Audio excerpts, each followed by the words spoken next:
the Cook family was excellent owners, Dave. Like I lived through it as a kid. They were excellent owners because most importantly, they stayed out of the way. They reminded me of teams like the 49ers, like the Steelers, like the Patriots, like the Giants, these really strong, proud family owners that don't get in the middle of personnel decisions. Dan Snyder said, hold my beer on that. In fact, the very first thing he did was get rid of Trent Green.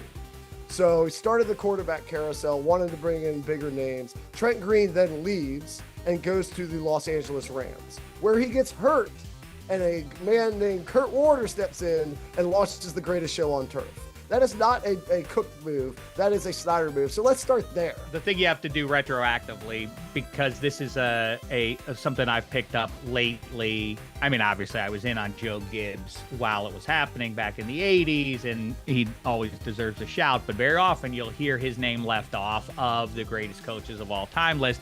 And really, you can make a case he deserves more credit than anyone else, including Landry, Noel, Shula, Belichick. All those guys win, and you can make a case QB dependent.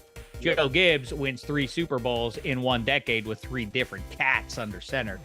Noteworthy and stuff actually, there. Dave, as somebody who grew up with it, it was actually 4 different cats. I know 3 different Super Bowl starters, but they wouldn't have made the Doug Williams Super Bowl without Jay Schrader, of course. Yeah, the deep so ball, it was really 4 quarterbacks. Doug Williams was a late sub in, and they still won the Lombardi. What about our nation? What about the entire United States of America? The Redskins were the one thing that tied DC together, and as they fell apart, so did bipartisanship. Coincidence? Wow. Not for me to say. Wow. But I now do you're know, on to something.